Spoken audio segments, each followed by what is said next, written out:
கிறிஸ்துவுக்குள் வாழுகிற ஒரு தகப்பன் இருந்தால், அந்த குடும்பத்தின் ஆசீர்வாதமே வித்தியாசமாய் இருக்கும்.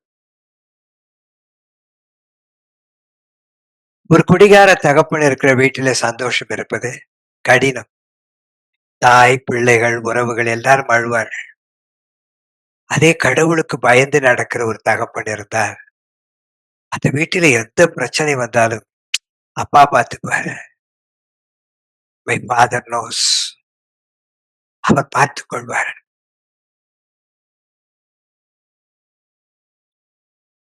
என் அன்பு சகோதர சகோதரிகளே, தகப்பனுடைய அன்பை நாம் மறக்கவே முடியாது. ஆனால் எப்பொழுது அதிகம் உணர்வார்கள் தெரியுமா? தகப்பனை இழந்த பெண் பிள்ளைகள்.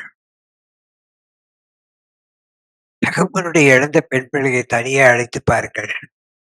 எங்க அப்பா இருந்தா எனக்கு இந்த பிரச்சனையே இல்ல. எங்க அப்பா இருந்தா நான் இப்படிலாம் அழ வைக்க மாட்டாங்க. என் அப்பா எப்படியாவது என்னை காப்பாற்றி இருப்பாரு. என் அப்பாவுக்கு என்னை புரிந்து கொள்ளுகிற ஒரு விசேஷித்த அறிவு உண்டு. எங்க அப்பா உயிரோடு இருந்தா நான் ஏன் இவ்வளவு வேதனைப்படுகிறேன் என்றுதான் தகப்பனை இழந்த ஒவ்வொரு பெண்ணும் இந்த உலகத்தில் சொல்வார்கள். நீங்கள் அழைத்து விசாரித்து பாருங்கள். எத்தனையோ சூழ்நிலை வீட்டில் வந்திருக்கும். அத்தனை சூழ்நிலையும் ஒருவேளை தாய் சமாளித்துக் கொண்டே இருப்பார்கள். சம் அந்த பெண்ணை அழைத்து கேளுங்கள். என் தகப்பன் இருந்திருந்தால் இதை நன்றாய் செய்து முடித்திருப்பார். தகப்பனுடைய அன்பு தகப்பனை இழந்த பெண்ணுக்கு தான் தெரியும்.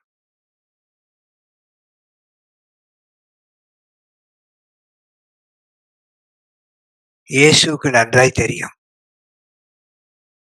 யோசேப்பை இழந்த அந்த குடும்பம் எப்படி இருக்கும் என்று. மரியாள் எப்படியெல்லாம் வாழ வைத்து கஷ்டப்பட்டிருப்பாள் என்று இயேசுவுக்கு தெரியும். அதனால்தான் தகப்பனை இழந்த குடும்பங்களுக்கு இயேசு ஆறுதலாய் இருக்கிறார். நீங்கள் பழைய ஏற்பாட்டில் பாருங்கள். மனைவியை இழந்த எந்த கணவனுடைய வீட்டிற்கு ஆண்டவர் உதவி செய்தது போல இருக்காது. விதவையின் வீட்டிற்கு போய் உதவி செய்தார். அவருக்கு தெரியும் தகப்பனற்ற அந்த குடும்பம் எப்படி வாழ்ந்திருக்கும், எப்படி துடித்திருக்கும். எலியா ஒரு விதவையின் வீட்டிற்கு போனார். எலிசா ஒரு விதவையின் வீட்டிற்கு உதவி செய்ய போனார். இயேசு கூட ஒரு விதவையினுடைய மகனை தான் சுகமாக்கினார். தகப்பன் இல்லாத லாசருவை உயிரோடு எழுப்பி கொடுத்தார். இது தகப்பனுடைய அன்பு. அது இயேசுவுக்கு நன்றாய் தெரியும். எவ்வளவு பணம் இருந்தாலும் சரி, எவ்வளவு வசதி இருந்தாலும் சரி, அந்த தகப்பனை எந்த வயதிலும் அந்த மகள் கண்ணீரோடு பார்ப்பாள். ஐயோ! அப்பா இருந்தா எவ்வளவு நலமா இருக்கும். எங்க அப்பா என்னை எப்படியெல்லாம் முதுகில் சுமந்து வளர்த்தார். தகப்பனுடைய அன்பு, தகப்பனுடைய பாசம் வித்தியாசமானது. என் தாய் மிகவும் கண்டிப்பாக இருப்பார்கள். நான் பிறந்து எனக்கு அறிவு தெரிந்தவரை என் தகப்பனுடைய மரணத்தை என் கைகளிலே வைத்திருக்கும் பொழுது வரைக்கும் அவர் என்னை திட்டினதாக நான் பார்த்ததே இல்லை. ஒரு வார்த்தை கூட என்னை ஒன்றும் சொல்ல மாட்டார். எங்க அம்மா என்ன இப்படி ஆனா எங்க வீட்டுல நான் தான் ரொம்ப கோயிலுக்கு போற இதெல்லாம் ரொம்ப தகராறு பண்ருவேன். கேள்வி கேட்கிறவன். பைபிள் படிச்சுட்டு அவங்கலாம் படிப்பாங்க. நான் பைபிள் படிச்சு கேள்வி கேட்பேன். அதில என் தகப்பன் சொல்வார். After all he is my son. ஏன் அவனை துன்புறுத்துகிறாய் என்றுதான் என் அம்மாவிடம் கேட்பார். இல்ல அவன் நல்லா இருக்கணும். நீ துன்புறுத்த துன்புறுத்த அவன் வேறு விதமாய் மாறிவிடுவான் என்று நிறைய முறை சொல்லுவார். அவர் மரிப்பதற்கு முன்பதாக என்னை உட்கார வைத்து சொன்னார். இப்படியெல்லாம் நான் வாழ்க்கையில் கஷ்டப்பட்டேன். நீ கஷ்டப்படக்கூடாது. உன்னுடைய சகோதரனும் சகோதரியும் கஷ்டப்படக்கூடாது என்பதற்காகத்தான் எல்லா கஷ்டங்களையும் என் மனதிலே வைத்து நான் உங்கள் ஒவ்வொருவரையும் தூக்கி சுமந்தேன். நீ ஒரு பலவீனமானவனாய் இருப்பதினாலே உன்னை அதிகமாய் நான் சுமந்தேன். அவர்கள் எல்லாரும் ஞானத்தில் இருந்தார்கள். நல்ல அழகாய் இருப்பார்கள். உயரமாய் இருப்பார்கள். உனக்கு அந்த எண்ணம் வந்துவிடக்கூடாது என்பதற்காக உன்னை நான் ஒரு நாள் கூட திட்டினதில்லை. எனக்கு ஒரு சின்ன ஆசை உண்டு. நான் மரித்தால் உன் கரத்தில் மரிக்க வேண்டும் என்று.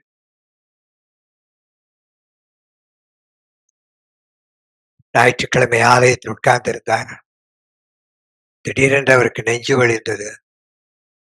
அவர் பக்கத்திலேயே ஒரு டாக்டர் இருந்தார்.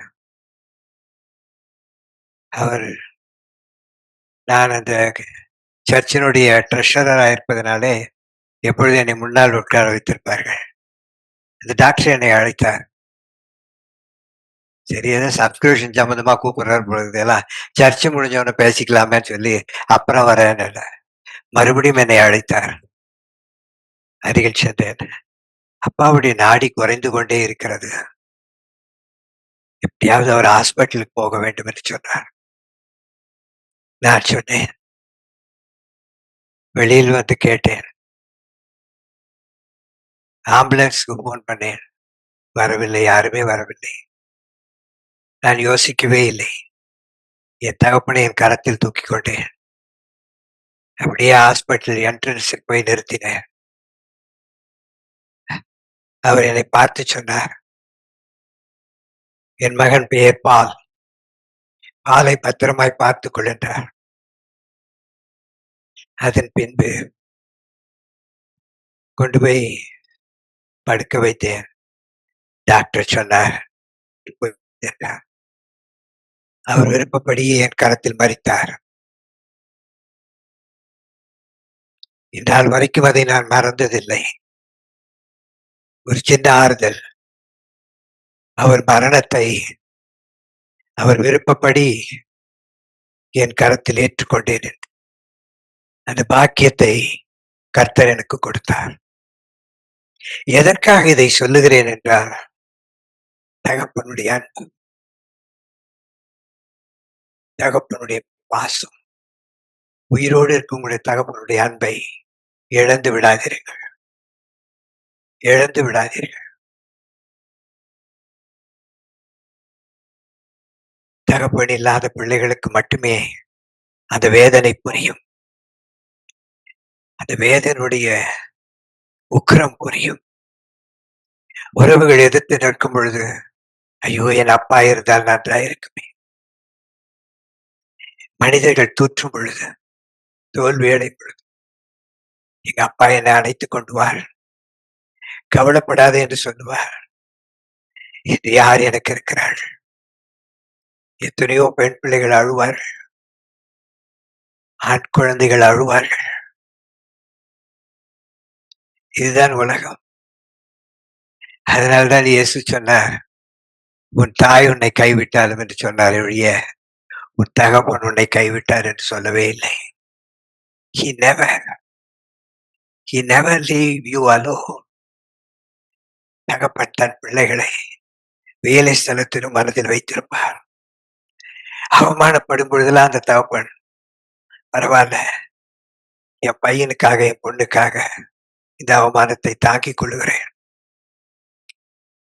கடன் பிரச்சனை இருக்கும்.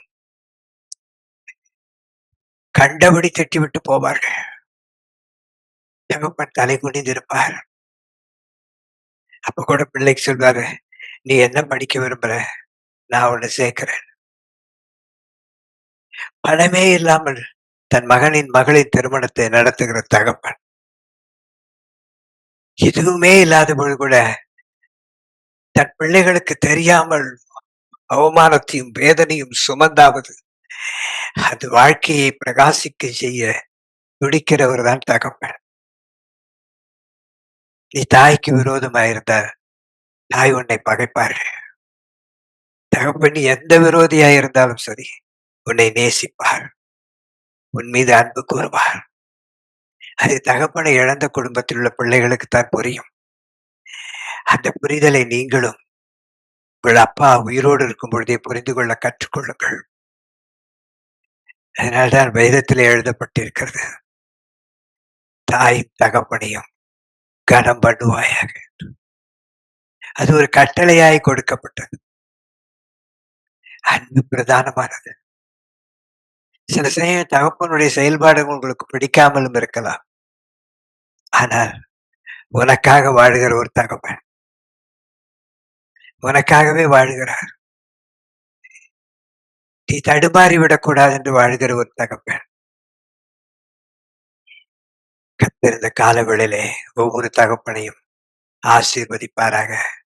தகப்பனை இழந்த பிள்ளைகளுக்கு இயேசுவே தகப்பனாயிருந்து போஷிப்பாராக. ஒவ்வொருவரையும் ஆசீர்வதிப்பாராக. உங்கள் கண்ணீரை துடைப்பாராக.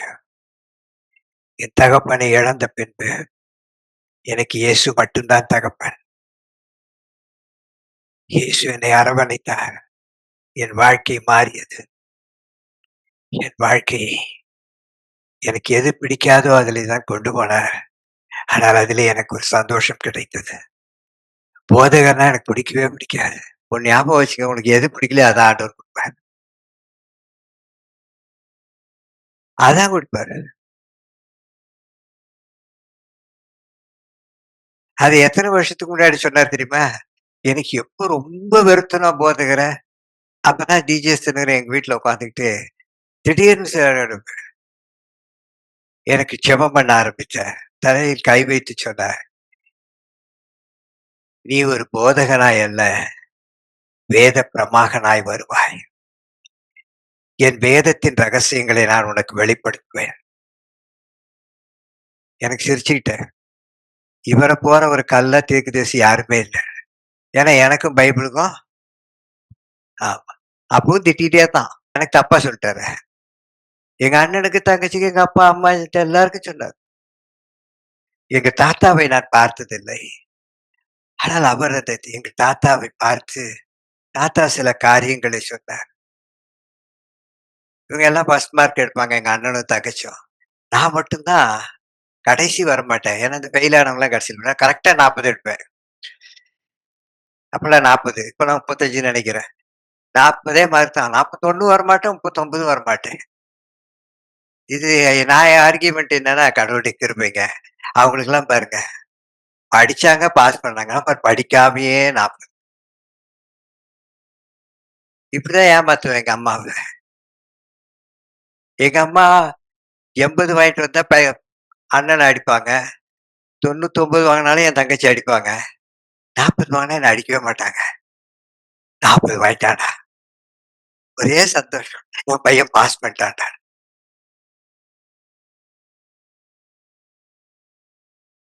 எதற்கு இதை சொல்லுகிறேன் என்றால், தகப்பனுடைய அன்பு வித்தியாசமானது. மறந்து விடாதீர்கள். அவர் உயிரோடு இருக்கும் பொழுது மறக்காதீர்கள்.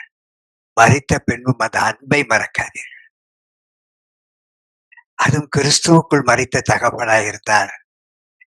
கிறிஸ்து அவரை பார்க்கும் பொழுதெல்லாம் உங்களை ஆசீர்வதிப்பார். அவர் பரலோகத்தில் இருக்கிற தகப்பனாய் இருந்தார். அவரை இயேசு பார்க்கும் பொழுதெல்லாம் அவருடைய பிள்ளைகளை கண்ணோக்கி பார்ப்பார். கலங்காது இருப்பீர்களாக. உங்களுக்கு ஒரு சம்பவத்தை சொல்லி நான் செய்தி இப்பவே 12 ஆயிடுச்சு. பிளைண்ட் மேன், ஒரு பிறவி குருடன், சாபத் அன்று, இது ஞாயிற்றுக்கிழமை. நிறைய பேர் பாருங்களேன், கிறிஸ்தவ உலகத்துல ஞாயிற்றுக்கிழமை ஃபங்க்ஷன் வைப்பாங்க பாத்துருக்கீங்களா? ஞாயிற்றுக்கிழமை தான் வைப்பாங்க. ஏன்னா அவங்களுக்கு ஒரு ஆசை, நம்ம சொந்தக்காரெல்லாம் கோயிலுக்கே போகக்கூடாது. இல்ல? இப்ப ரொம்ப தூரத்துல வச்சா டிராவல் பண்ணணும். காலையில எந்திரிச்சு போகணும். ஞாயிற்றுக்கிழமையே வைப்பாங்க. நிறைய ஃபங்க்ஷன். நாம தான் கோயிலுக்கு போல. நம்ம அக்காவும் தங்கச்சியும், அண்ணனும் தம்பியும் கோயிலுக்கு போகக்கூடாது. ரொம்ப பாசம். இதுதான் காணாமல் போன ஆடு என்று. இந்த ஆடு எங்க போயிடுச்சு? 99 ஆடு யார்ட்ட இருந்துச்சு? ஏசாமிட்ட இருந்துச்சு. ஒரு ஆடு எங்க போச்சு? சொந்தக்காரன் கல்யாணத்துக்கு போச்சு. ஒரு ஆடு மாலுக்கு போச்சு. ஒவ்வொரு ஒவ்வொரு ஆடும் ஞாயித்துக்கிழமை மட்டும் காணாது போயிரும். மிச்சம் 6 நாளும் இருக்கும். சண்டே மட்டும் அந்த ஆடு எங்க போகுதுன்னே தெரியாது. அன்னைக்கு தான் ஸ்பெஷல் கிளாஸு, அன்னைக்கு தான் இந்த கிளாஸு, இது அவனுடைய தவறு அல்ல. உலகம் அதை செய்ய வைக்கிறாங்க. இப்ப ஞாயிற்றுக்கிழமை பிரின்சிபல் இருக்காரு. எக்ஸாம் வச்சிருக்காங்கன்னா பிரின்சிபல் போய் தான் ஆகணும். It's not their mistake. பிசாசு அழகாய் அதை கொண்டு வருகிறான்.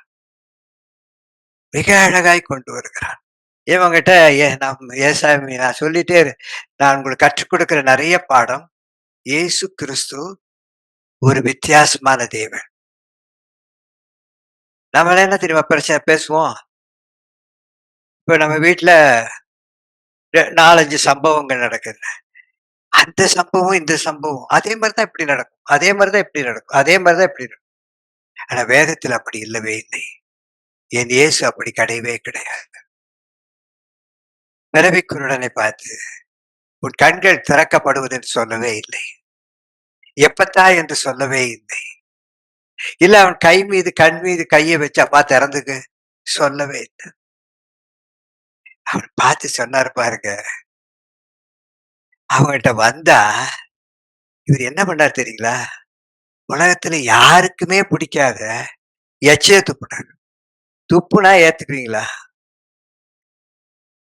தூரமா துப்புனாலே நமக்கு ஈன்னு இருக்கும் இல்ல? இவனை தொடர்ந்து இவனை சுகமாக்கறதுக்கு இவனை வச்சுக்கிட்டு கீழே துப்புறாருங்க. பைபிள் படிச்சு பார்த்திருக்கீங்களா நீங்க? இவைகளை சொல்லி அவர் தரையிலே துப்பி எவ்வளவு கோபம் வரும். அவன் சொந்தக்காரன்லாம் கோபம் இருக்கும். இவன் குருடனா இருந்தாலும் இவன் காதுல விழுந்திருக்கும்ல, எதையோ துப்புறான்டான்னு. ஒரே எரிச்சலா இருந்திருக்கும். சரி எங்கேயோ எச்சம் வந்துருச்சு பொழுது துப்பிட்டு இருக்காரு பொழுது அந்த பக்கமா கூட நினைச்சிருக்கலாம். உமிழ்நீரினால் அதை சேருண்டாக்குகிறார். இருக்கிற பாதி பேருக்கு பைத்தியமே பிடிச்சிருச்சு. இது துப்புனதே பிடிக்கல. துப்புனாலும் ஒரு சேர் உண்டாக்கிட்டு இருக்காரு. இது ஒரு விளையாட்டா? நம்ம குழந்தைங்க சேர்ல போய் கை வச்சா என்ன சொல்லுவோம்? அம்மாவுக்கு தான் தெரியும் அடி. வாங்கின நம்ம பாப்பாவுக்கு தான் தெரியும் அம்மாட்ட வாங்கின அடியெல்லாம் இல்ல? டங்குன்னு. லேகாவை கேட்பாருங்க அம்மாட்ட வாங்கின அடி தெரியும். சிலர் கொஞ்சம் நல்லா கிள்ள கத்துக்குவாங்க பார்த்தீங்களா? யாருக்கும் தெரியாமையே கிள்ளிருவாங்க. திடீர்னு பார்த்தா குழந்தை அழுவும். என்னடா ஒண்ணு என்ன என்ன என்ன எல்லான்னுவாங்க. பார்த்தா இவங்க நெசுக்குன்னு கிள்ளிட்டு வேற பக்கம் போயிருப்பாங்க. ஆமா. சொன்னா இன்னும் 2 அடி சேர்த்து விடுவோம். சொல்லவும் முடியாது. ஓன்னு இந்த பொண்ணு அழுவோம். இல்ல அந்த பையன் அழுவோம். அப்பாவுக்கே புரியாது. என்ன விளையாடிட்டு இருந்தா பையன் இப்படி அழுகுறானே திடீர்னு. அவனுக்கா பயத்திலேயே சொல்ல மாட்டான். இங்கே இவரு உமிழ்நீரை போட்டு சேர் உண்டாக்கிட்டு அதை விளையாடிட்டு இருக்காரு நம்ம ஆண்டவர். அதோட விட்டா பரவாயில்லைங்க. அந்த சேரை குருனுடைய கண்களில பூசிட்டாராம். ஏங்க நல்லா யோசிச்சு பாருங்க அந்த இடத்த பைபிள் படிச்சு. இவன் கண்ணை திறக்க அவர் இருக்காரு. கண்ணை திறக்கிறதுக்குரிய வழிதான் போகணும். கண்ணுக்கு மேல சேர பூசினா கண்ணு திறக்குமா? திறந்தாரு உங்க கண்ணை நல்லா திறந்த கண்ணு தான். நல்லா சேத்த பூசிட்டாருன்னு வச்சுங்க. பெயிண்டே அடிச்சாருன்னு வச்சுங்க. ஏதாவது கண்ணு தெரியுமா? என்னடா இவர் இப்படி பண்றானேன்னு ஒரு கூட இருக்க அத்தனை பேருக்குமே ஒரே எரிச்சலா இருந்திருக்கும்.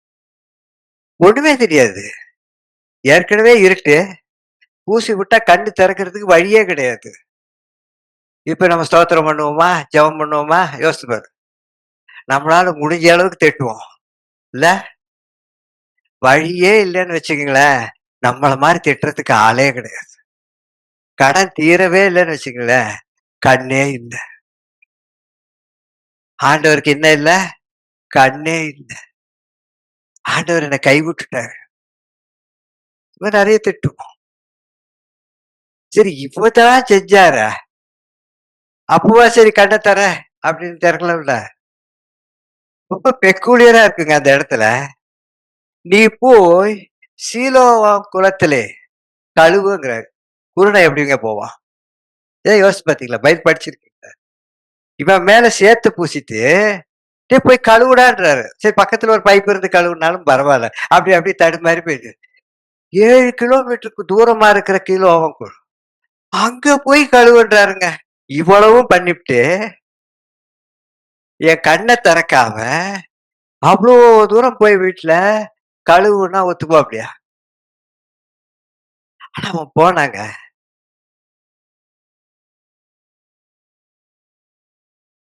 அவன் போய் கழுவி பார்வையடைந்தான்.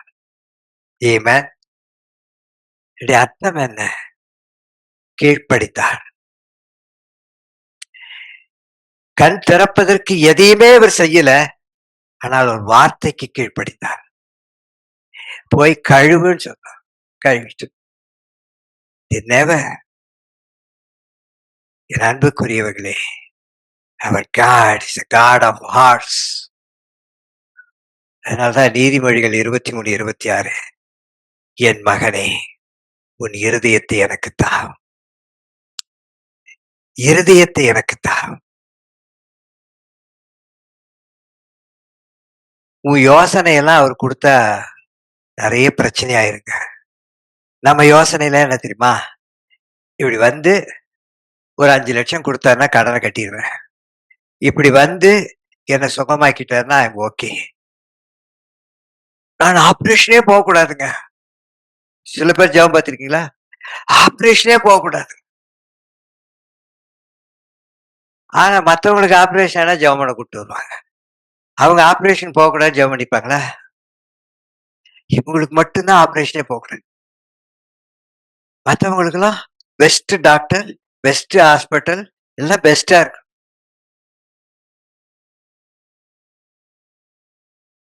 அதனால தான் இந்த மைண்ட பத்தி ஆண்டவர் கேட்கறதே இல்ல. உன் மைண்ட கேட்டா பெரிய பிரச்சனை. அது பெரிய பிரச்சனை. மைண்ட் ஒண்ணு கூட சரியா சொல்லாது. எதுவுமே சரியா சொல்லாது. அது இஷ்டத்துக்கு எதையாவது சொல்லிட்டே இருக்கும். ஆண்டவர் உன்னை கேட்டதே உன் இருதயத்தை எனக்கு தா. அது இருதய வலி என்று நமக்கு தான் தெரியும்ல.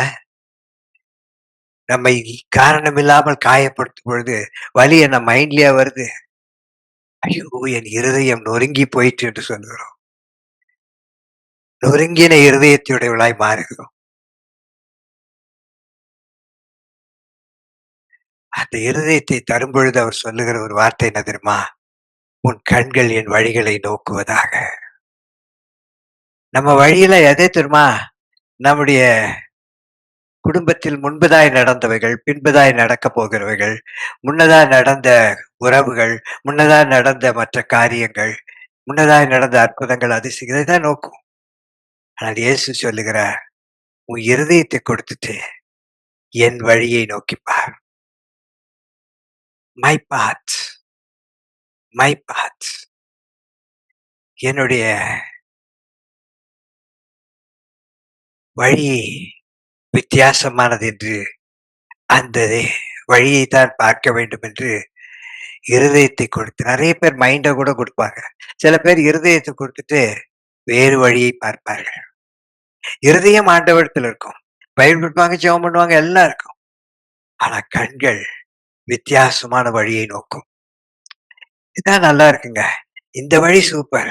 இந்த முடிவு சூப்பர். இந்த இடங்கள் சூப்பர். இந்த சூழ்நிலை சூப்பர். இந்த படிப்பு சூப்பர். வழி மட்டும் வேற வழியை பார்ப்போம். ஆனால் இயேசு சொல்லுகிறார், உன் இருதயத்தை மட்டுமல்ல, உன் கண்கள் என் வழியை நோக்கி பார்ப்பதாக. உங்களுக்கு பார்த்தீங்க தகப்பன்மார்களுக்கு ரொம்ப நல்லா கற்றுக்கொள்ள வேண்டிய ஒரு பாடம்.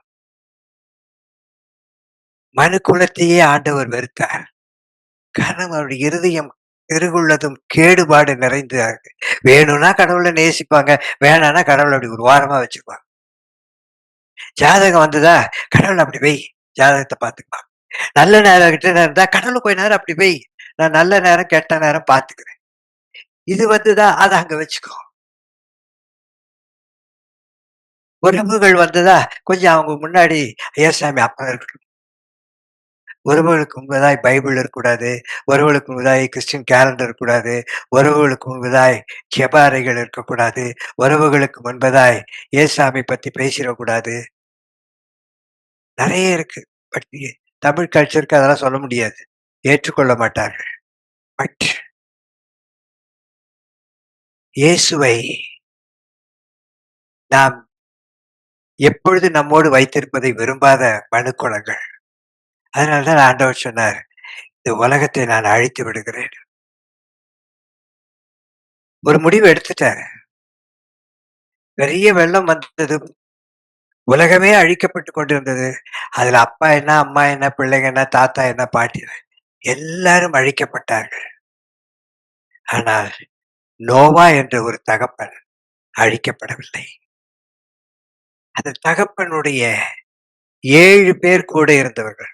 இந்த 7 பேர் நீதிமான்கள் அல்ல. நோவா மட்டும் தான் நீதிமான். அந்த தகப்பனுக்காக இந்த குடும்பத்தையே தேவன் ரட்சித்தார் அழிவில் இருந்து. ஒவ்வொரு தகப்பனும் கற்றுக்கொள்ள வேண்டிய பயன்மா, என் ஒய்ஃப் பைபிள் படிச்சா போதும், என் ஒய்ஃப் ஜெபம் பண்ணா போதும், என் ஒய்ஃப் இப்படி இல்ல. நீ நீதிமானா இருந்தாதான் உன் குடும்பம் கர்த்தரை தேடும். இல்லைன்னா உன் ஒய்ஃப் மட்டும் தான் பரலோகம் போவாங்க. நீயும் போக மாட்டா, உன் பிள்ளைங்களும் போக மாட்டாங்க. ஏன் தெரியுமா? நீதிமானின் சந்ததியோட தேவன் இருக்கிறார். ஏன் உன் பிள்ளைகள் அழுகிறார்கள்? நீ நீதிமானா இல்லாதனால்தான் உன் மகன் எல்லாம் அழுகுறாங்க. நீ நீதிமானாய் வாழ்ந்திருப்பாயானால் உன் பிள்ளையோடு தேவன் இருப்பார். நோவா நீதிமான். அவருடைய மனைவி, அவனுடைய 2 மகன்கள், அவனுடைய 2 மருமகள்மார், எல்லாரும் 3 மகன் 3 மகள், மனைவி 6, அவருடைய மனைவி 7, 8வதாக நோவா. 8 பேர் தான் நோவா பேழையில் காப்பாற்றப்பட்டார்கள். பிகாஸ் நோவா நீதிமான். நீதிமானாய் இருந்தபடினாலதான். தகப்பன் நீ சாக்கு போக்கு சொல்லவே முடியாது. உன் வீட்டுல நீ எவ்வளவு வேணா சம்பாதிச்சுட்டு வந்து பாருங்களேன். நான் கோயிலுக்கு போலன்னா என்ன, என் மனைவி போறா, என் பிள்ளைங்க போறா. ஆனா நீ பேழைக்குள் போக முடியாது. நீ பேழைக்குள் போனாதான் உன் மனைவி உன் பிள்ளைகளும் பேழைக்குள் வர முடியும். நீதான் பேழையை கட்ட வேண்டும். நோவாவின் பேழையை நோவாவின் மனைவி கட்டவில்லை.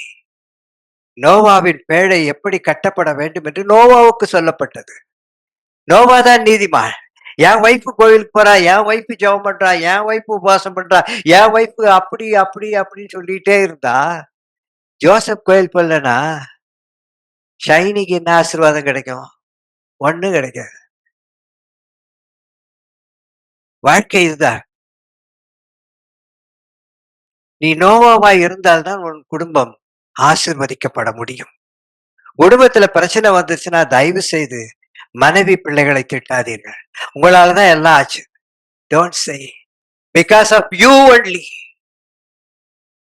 தகப்பனாகிய நீ சரியானபடி தேவனுடைய பார்வைக்கு நில்லாதபடி தான் உன் மனைவியும் பிள்ளைகளும் அழுகிறார்கள்.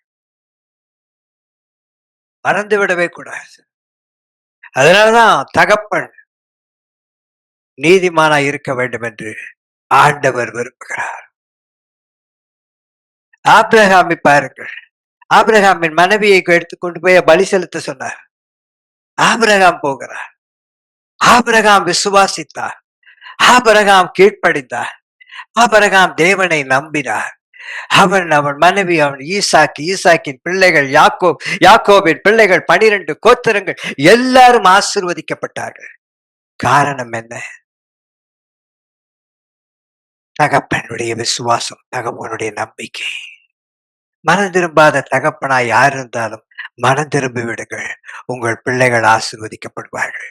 உங்கள் குடும்பம் தப்பு வைக்கப்படும். நீங்கள் உபாகமம் 20:12 வாசித்து பாருங்கள். உன் தேவனாகிய கர்த்தர் உனக்கு கொடுக்கிற தேசத்திலே அல்லது உன் வீட்டிலே உன் குடும்பத்திலே உன் நாட்கள் நீடித்திருப்பதற்கு உன் தகப்பனையும் தாயையும் கனம் பண்ணுவாயாக. பிள்ளைகளாகி நீங்கள் உங்கள் தகப்பனையும் தாயையும் கனம் பண்ணி பாருங்கள். உங்க அப்பாவோட இன்னும் ஒரு 40 வருஷம் சேர்த்து வாழ முடியும், நீடித்த நாட்களாய். ஆனால் அந்த நீடித்த நாட்கள் 60 வயசுல ஒரு கால் போயிடுச்சுன்னு வச்சுங்க, அப்புறம் ஒரு கையும் போயிடுச்சுன்னு வச்சுக்கோங்க, சுகரு பிரஷரு எல்லாம் இருக்குன்னு வச்சுங்க, எனக்கு 200 வருஷம் வேணும்னு யாராவது சொல்லுவாங்களா? ஐயோ! எப்பப்பா எல்லாருக்கும் பாரமாயிட்டேன். சீக்கிரம் மரணம் வந்தா நல்லா இருக்குதான்னு சொல்றோம்.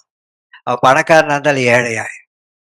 ஆனால் வேதம் சொல்லுகிறது, உன் வாழ்நாள் நீடித்திருப்பதற்கு, உன் தகப்பனையும் தாயையும் நீ கனம் பண்ணினால், வேதம் என்ன சொல்லுகிறது தெரியுமா? நீ நீடித்த நாட்களாய் திருப்தியாயிருப்பாய் என்று. நீயும் உன் மனைவியும் திருப்தியான வயதான காலத்தில் வாழ வேண்டுமானால், நீ நீதிமானாய் இருக்க வேண்டும். பிள்ளைகளோ தாயும் தகப்பனையும் கனம் பண்ண வேண்டும். தகப்பன் தன் பிள்ளைகளுக்கு இறங்குகிறது போல, கர்த்தர் தமது பிள்ளைக்கு இறங்குவார் என்று வேதம் எழுதவில்லை. சங்கீதம் 103:13 வீட்டில் போய் வாசித்து பாருங்க. தகப்பன் தன் பிள்ளைக்கு இறங்குவார். எந்த தகப்பனும் இறங்குவார். ஆனால் பரம தகப்பன் எப்படி தெரியுமா? கர்த்தர் தமக்கு பயந்தவர்களுக்கு இறங்குகிறார். நீ கடவுளுக்கு பயந்தால்தான் அவர் உனக்கு இறங்குவாரை தவிர, நீ கடவுளுக்கு பயப்படாத ஒரு வாழ்க்கையோடு இருப்பாயானால், எங்க ஏசப்பா எங்க அப்பா தான், அவர் எனக்கு உதவி செய்வார். முடியவே முடியாது. மேல சொல்றாரு, எந்த ஒரு கண்டிஷன் இல்லாம தகப்பன் தன் பிள்ளைக்கு இறங்குவார். ஆனா தன்னை குறித்து ஆண்டவர் சொல்லும் பொழுது, எனக்கு பயந்தவர்களுக்கு நான் இறங்குகிறேன். தட் இஸ் அவர் God, my son, give me your heart. அதான் நீதிமொழிகள் சொல்லுகிறார். உடைய இருதயத்தை எனக்கு தா, என் வழிகளை நோக்கிப்பார்.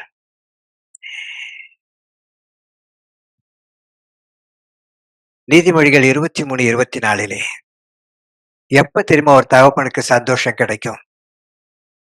நீதிமானுடைய தகப்பன் மிகவும் களி கூறுவார். மிகவும் களி கூறுவார்.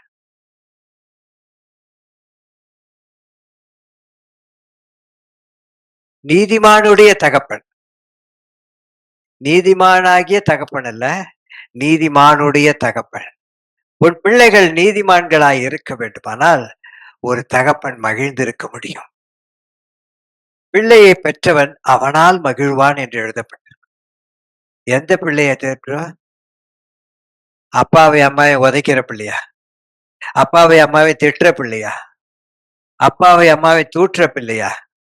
அங்க எழுதியிருக்கு பாருங்கள். நீதிமொழிகள் 23:24 ஞானமுள்ள பிள்ளையை பெற்றவன் அவனால் மகிழ்வான்.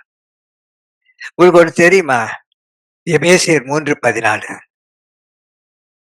நான் பரலோகத்திலும் பூலோகத்திலும் முழு குடும்பத்திற்கு நாமக்காரராகிய நம்முடைய கர்த்தராகிய இயேசு கிறிஸ்துடைய பிதாவை நோக்கி முழங்கால் படியிட்டு உன் இருதயத்தை கொடுங்கள் என்று கடவுள் சொன்னார்.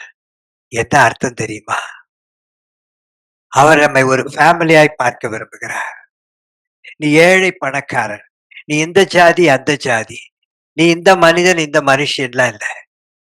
காட், கடவுள் நம்மை ஒரே குடும்பமாய் பார்க்கிறார். அதனாலதான் அவர் சொன்னாரு, நீங்க ட்ரினிட்டியை பத்தி எப்படி வேணாலும் பாருங்க. இந்த ட்ரினிட்டியை முதல் யாருக்கு தெரியுமா அவர் வெளிப்படுத்தினார்?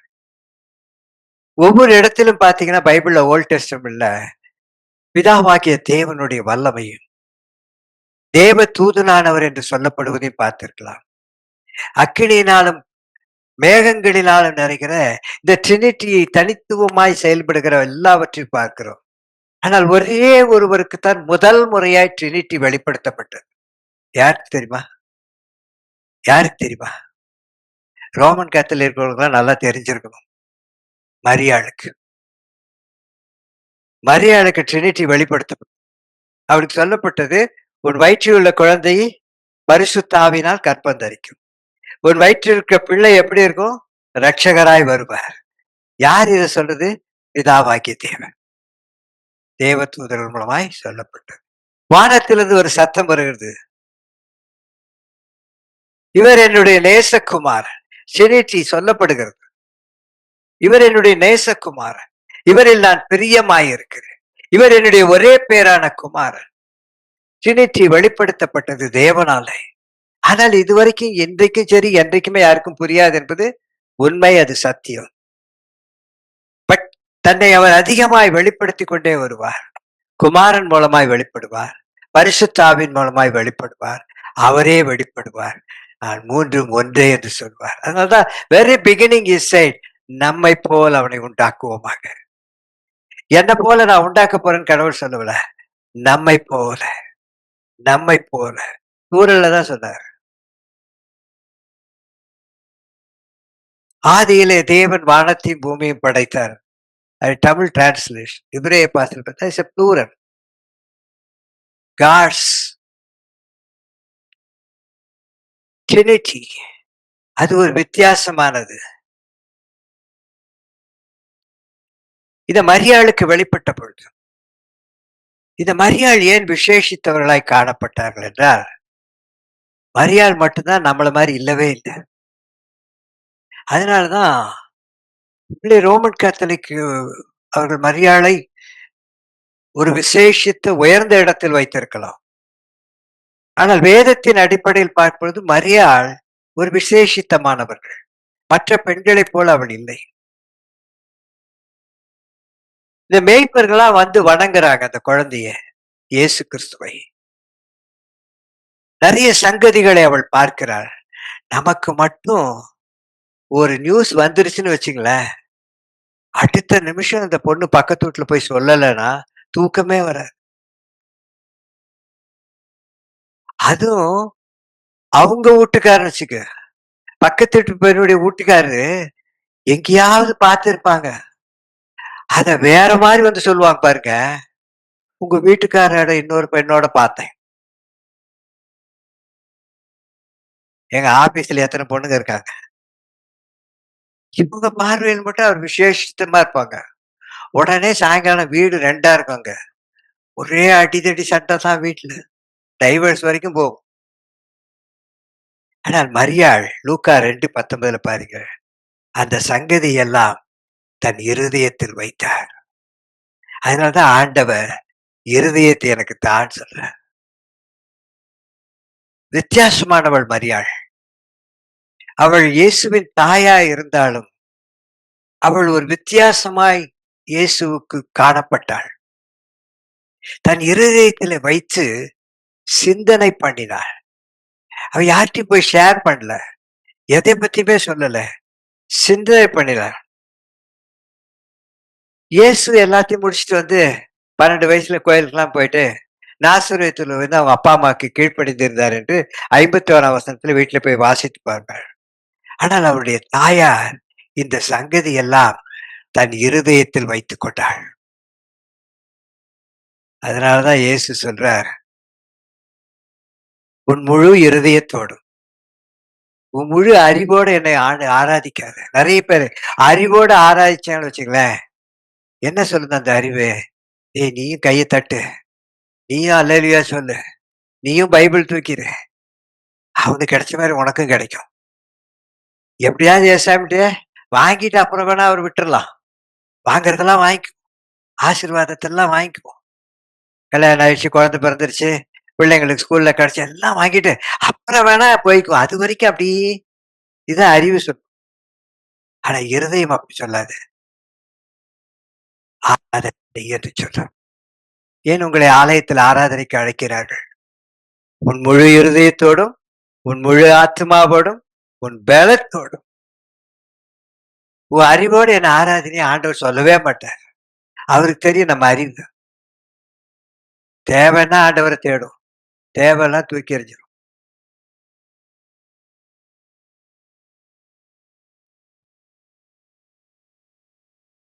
ஏசாமி பத்தி 52ஆம் வசனத்துல அந்த நான் சொன்ன அந்த லூக்காவிலே வாசித்து பார்த்தீங்கன்னா, இயேசுவானவர் ஞானத்திலும் வளர்த்தியிலும் ஆவிக்குரிய விஷயத்திலும் சரி, பிசிக்கலாகவும் அழகாய் வளர்த்தார். தேவ கிருபையிலும் மனுஷ தயவிலும் வளர்ந்தார். நல்ல அதிகமாய் விருத்தி அடைந்தார் என்று இருக்கும். எதற்காக என்றால்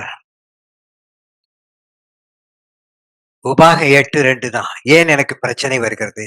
ஏன் எனக்கு கண்ணீர் வருகிறது? பாடு வருகிறது என்றால், உபாகம் 8:2 வாசித்தீங்கன்னா தைரியமாயிருவீங்க. உன் தேவனாகிய கர்த்தர் உன்னை சிறுமைப்படுத்தும்படிக்கும், தம்முடைய கட்டளைகளை நீ கைக்கொள்வாயா? கைக்கொள்ள மாட்டாயோ? என்று அவர் உன்னை சோதித்து, உன் இருதயத்தில் உள்ளதை நீ அறியும்படிக்கு. உன் இருதயம் அவருக்கு நல்லா தெரியும். மகா திருவுள்ளதும் கேடுள்ளதார். ஆனா, உன் இருதயம் உனக்கு தெரியாது. உன் அறிவெல்லாம் உனக்கு தெரியும். ஆனா, உன் இருதயத்துல பாத்தீங்கன்னா, இருதயத்துல ஒண்ணு நெனச்சிட்டு இருப்போம். வெளியில வேற ஒண்ணு சொல்லிட்டு இருப்போம். கேட்கிறவனுக்கு நல்லா இருக்கும். அடடே! இவங்க சொன்ன மாரி செஞ்சா நல்லாயிடும் போல இருக்குது. இவங்க சொன்ன மாரி செஞ்சா நல்லாயிடும் போல. நீ அத செஞ்சினா இப்படி ஆயிருவ.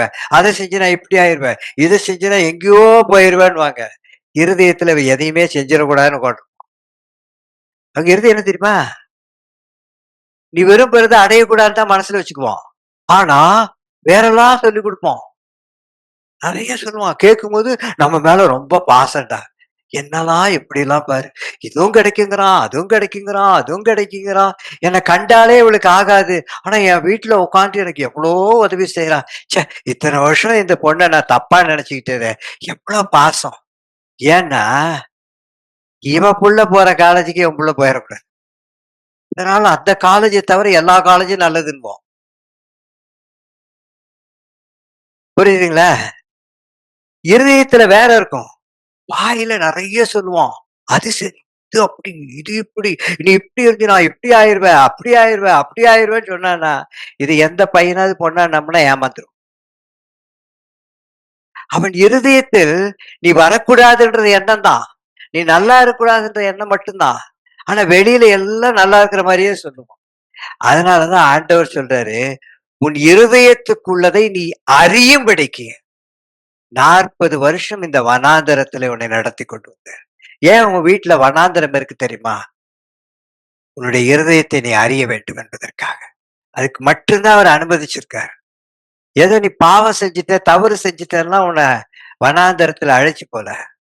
உன் இருதயம் உன்னை புரிந்து கொள். உன் இருதயத்திலே நீ என்ன நினைக்கிற நீ அறிந்து கொள்வதற்காக தான் அந்த வனாந்தரத்தையே அவர் அனுமதித்தார். அன்னாள் தன் இருதயத்தில் பேசினாள். ஆலயத்துல விழுந்து ஓன்னு ஏளி கேட்கிற மாதிரி பேசல. தன் இருதயத்தில் பேசினாள். உன் இருதயத்தை நீ அறிந்து கொள்ள ஆரம்பித்து விட்டாயானால் யாருமே உன்னை ஏமாத்த முடியாது. யாருமே ஏமாத்த முடியாது. பக்கத்திலே உட்கார்ந்துட்டு இதுதான் நல்லதுன்னு வாங்க பாருங்க. உன் இருதயம் கரெக்டா சொல்லணும். எஸ், இது அல்ல. இருதயம். அதனாலதான் அவன் சொல்லுவான் சாலமோனு, அடியனுக்கு ஞானமுள்ள இருதயத்தை தாரும். எனக்கு எல்லா அதெல்லாம் இருந்தாலும் பிரயோஜனம் இல்ல. அடியனுக்கு ஞானமுள்ள இருதயத்தை தாரும். என் இருதயத்தை புரிந்து கொள்ளுகிற ஞானத்தை எனக்கு தாரும். ஆண்டவருக்கு அந்த ஜெபம் ரொம்ப இஷ்டமா இருந்துச்சு. ரொம்ப பிடிச்சிருச்சு. ஏய் என்னடா! நீ அத கேட்ப, இத கேட்பன்னா கடைசியில பார்த்தா, உன் இருதயம் நல்லா இருக்கணும்னு கேட்கிறியே! அப்டின்னா அந்த ஞானத்த தரேன். அதோடு கூட நீ ஞானமா இருந்துகிட்டு பிச்சை எடுத்தா என்ன பிரயோஜனம்? இல்ல? நீ பிஹெச்டி வாங்கிட்டு வேலையே இல்லாம வீட்ல உட்காருங்களேன். எங்கேயோ காசு குடுத்து வாங்கிட்டு வந்துட்டாளோ! அப்டித்தான் நெனைப்பான். இல்ல? ஆனா, ஆண்டவருக்கு தெரியும் உன் இருதயத்தின் வேதனை. நீ எந்த இடத்துல அழுகிறது என்று யாருக்குமே புரியாது. நீ எந்த நிலைமையில அழுது கொண்டே இருக்கிறாய்? எதையோ சூழ்நிலைகள் வருது. அதையெல்லாம் ஏற்றுக்கொள்ள மனதில்லை. ஆனால் அழுது கொண்டு இருக்கிறாய். God only knows. God only knows. ஏனென்றால் உன் இருதயம் அவருக்கு தெரியும். அந்த இருதயம் என்ன அழுகிறது என்று உனக்கு தெரிஞ்சிருச்சுன்னு வச்சுங்களேன், உன்னை யாரும் அசைக்கவே முடியாது. ஒரு பிசாசு உன்னை தொடவே முடியாது. அதனாலதான் அவர் சொல்றாரு ஆண்டவர் 1 ராஜாக்கள் 3:12 ஞானமும் உணர்வும் உள்ள இருதயத்தை உனக்கு தந்தேன். இதிலே உனக்கு சரியானவன் உனக்கு முன் இருந்ததும் இல்லை, உனக்கு பின்பதாக எழும்புவதும் இல்லை என்று சொல்லிக் கொடுக்கிறார். அவன் ஆலயத்தை கட்டணும்னு சொல்றான். நான் கட்டினேன், நான் கட்டினேன்னு அவன் சொல்லல. அவன் என்ன சொல்றான்? என் தகப்பனாகிய தாவீதின் இருதயத்தில் இருந்தது. இந்த விருப்பம் ஆண்டவரிடத்தில் இல்ல, என் தகப்பனாகிய தாவீதின் இருதயத்தில் இருந்தது. என் ஆண்டவருக்கு நான் ஒரு இடத்தை கட்டி வைக்க வேண்டும், என் ஆண்டவர் வாசம் செய்யும் இடம் வேண்டும் என்று சொல்லி. சகோதரனே, சகோதரி, உன் உள்ளத்தில் நீ ஆண்டவருக்கு உன் இருதயத்தில் ஒரு இடத்தை ஆயத்த பண்ணி இருப்பாயானால், அந்த இடத்திலே தேவனுடைய மகிமை இறங்கும். தேவனுடைய வல்லமையை நீ கூப்பிடவே வேணாம், அது தானா வந்து இறங்கிடும். தானா இறங்கிடும். உன் இருதயத்தில் தேவனுக்கென்று ஒரு இருதயத்தை நீ வைத்து விடுவாயானால், அது இருதயம் முழுவதும் தேவனுடைய பிரசன்னத்தினால் நிறைந்து உன் வாழ்க்கையை உயர்த்தும். அதனாலதான் ஜிஎல்பி உழைத்தினுடைய இந்த வசனம் ஆண்டவர் கொடுத்தது என்ன தெரியுமா? இருதயம் நொறுங்குண்டை காயம் கட்டுதல்.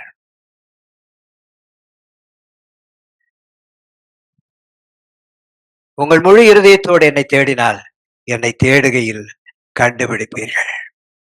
என் அன்பான சகோதரனே, சகோதரியே, விசேஷமான தகப்பன்மார்களே, இருதயம் தேவனுக்கு முன்பதாய் நிற்கிறதா என்று. தேவனுக்கு முன்பதாய் நிற்க வேண்டும். அவர் என்ன செய்வார் தெரியுமா? உன் இருதயத்தின் நினைவை உனக்கு வெளிப்படுத்துவார். அப்படியே வெளிப்படுத்துவார். நீ கேட்ப, ஆண்டவரே, இதற்காய் தான் நான் இப்படி அழுகிறேன் என்று. உன் இருதயத்தின் வாஞ்சைகளை அவர் நிறைவேற்றுவார். கர்த்தர் நல்லவர். இருதயத்தை மட்டும் ஆண்டவர் கொடுத்து விடுங்கள். அந்த இருதயத்தை எப்படி பக்குவப்படுத்த வேண்டும், எப்படி உன்னை வாழ வைக்க வேண்டும், எப்படி உன்னை உயர்த்த வேண்டும் என்றெல்லாம் மிக அழகாய் சொல்லிக் கொடுப்பார். அதனாலதான் அவர் கண்கள் குருடாய் இருந்தாலும், சேறு பூசப்பட்டிருந்தாலும், அந்த வார்த்தைக்கு கீழ்ப்படிந்த பொழுது சீலோ குளத்திலே கண் திறக்கப்பட்டவனாய் திரும்ப வந்தான். அவனை கேட்டாங்க, யாரு அவன் கண்ணை திறந்தது? யாருன்னே தெரியாது. அவன் இயேசு என்று கூட அவனுக்கு தெரியாது. யாருன்னே தெரியாது. அவன் அப்பா அம்மாவுக்கு தெரியும், பயந்துட்டாங்க. சிறைச்சாலையில போட்டுருவாங்க. எங்களுக்கு ஒண்ணும் தெரியாது, அவன் தான் நல்லா வயசு பையனாச்சே, அவனே கேளுங்கன்ட்டான். அடுத்த தடவை இயேசு அவனை பார்த்த பொழுது அவரை பணிந்து கொண்டான், தொழுது கொண்டான். அவன் இருதயத்தை அறிந்த இயேசு. அவனுக்கு வேற ஒன்றும் தேவையில்லை, கண்கள் திறக்கப்பட வேண்டும். அது ஒண்ணுதான் அவனுடைய வாஞ்சை. இயேசு உன் வாஞ்சையை அறிந்திருக்கிறார். இன்னைக்கு நாம என்ன தெரியுமா? உன் இருதயத்தில் நினைப்பதை ஆண்டவருக்கு சொல்ல போகிறோம். ஒரு 5 நிமிடம் ஆனாலும் பரவாயில்ல. உன் இருதயத்தை ஆண்டவர் என்று உன் விருப்பத்தை நிறைவேற்றுகிற ஒரு நேரம் எது ஆனாலும் சரி. உன் இருதயத்தின் புரிந்த ஒருவர் என்று உங்களை அழைக்கிறார். இருதயத்தை படைத்தவரும் சொல்லுகிறார், நான் உனக்கு என்ன செய்ய வேண்டும், நான் உனக்கு என்ன செய்ய வேண்டும். What do you want? யாருக்கெல்லாம் என்ன தேவையோ நாம் கண்களை மூடி இறைவனை பார்ப்போமா. உன் அறிவு சொல்றதெல்லாம் கேட்காதீங்க. உன் இருதயம் எதை விரும்புகிறது? உன் இருதயம் உன் மனைவி பிள்ளைகள் வாழ வேண்டும் என்று விரும்புகிறதா? அல்லது உன் உறவுகள் வாழ வேண்டும் என்பது விரும்புகிறதா? இல்லை, நான் இயேசுவோடு வாழ வேண்டும் என்று விரும்புகிறதா? உன் இருதயம் விரும்புகிறது தேவனுக்கு பிரியமாயிருந்தார் இப்பொழுதே அது உனக்கு கிடைக்கும். Right now, right now, right now அவர் விரும்பினபடி உனக்கு கிடைக்கும். அதே சமயத்தில் நீ கேட்காததும் உனக்கு கிடைக்கும். ரெண்டையும் பெற்றுக்கொள்கிற ஒரு நேரம். இருதயத்திலிருந்து கேட்போமா? உன் அறிவு நிறைய சொன்னோம், எனக்கு அந்த பிஹெச்டி வேணும், இந்த பிஹெச்டி வேணும், அது வேணும், இது வேணும், நான் அவங்களுக்கு உயர்த்து வேணும், ப்ரமோஷன் வேணும், இன்கிரிமெண்ட் வேணும், நிறைய சொன்னோம். ஆண்டவரே, என் இருதயம் உமக்கு முன்பதாய் பிரீதியாய் இருப்பதாக. இந்த இருதயத்திலே நீ வாசப்படும். என் புத்தியின்படி நான் நடந்தேன். இனி என் இருதயத்தில் வசிக்கிற உங்கள் இருதய நினைவின்படி நான் நடக்கட்டும், உன் சித்தப்படி நான் நடக்கட்டும் என்று சொல்லி நம்மை ஒப்பு கொடுத்து கேட்போமா? நீ கேட்காத எல்லாவற்றையும் அவர் கொடுப்பார். நீ கேட்காத சுகம், நீ கேட்காத பலன், நீ கேட்காத விடுதலை, நீ கேட்காத ஐஸ்வர்யம், நீ கேட்காத பாஸ்பரிட்டி, நீ கேட்காத அத்தனையும் தேவன் என்று கொடுக்க உன்னோடு கூட நிற்கிறார். நீ கேட்கிறதை மட்டுமல்ல, நீ கேட்காதையும் கொடுத்து உன்னை கனப்படுத்தப் போகிறார். Are you ready? Are you ready? Are you ready? ஆண்டவரே, என் இருதயத்தை நான் தருகிறேன். என் நிமித்தம் என் மனைவி பிள்ளைகள் யாவரும் பேழைக்குள் பிரவேசிக்க வேண்டும். உலகமே அழிந்தாலும் நானும் என் குடும்பமும் பேழைக்குள் காணப்பட வேண்டும். நான் நீதிமானாய் வாழட்டும் ஆண்டவரே. கர்த்தருக்கு பயப்படுகிறவனாய் வாழட்டும். ஏதோ எனக்கு நன்மை உண்டாக கர்த்தரை குறித்து மாறி சொல்லிவிடவனாய் இல்லாமல், கர்த்தர் நல்லவர், நல்லவர், நல்லவர், நல்லவர் என்று என்றென்றைக்கும் சொல்லுகிறவனாய் என்னை மாற்றும் ஆண்டவரே. ஸ்தோத்திரம்.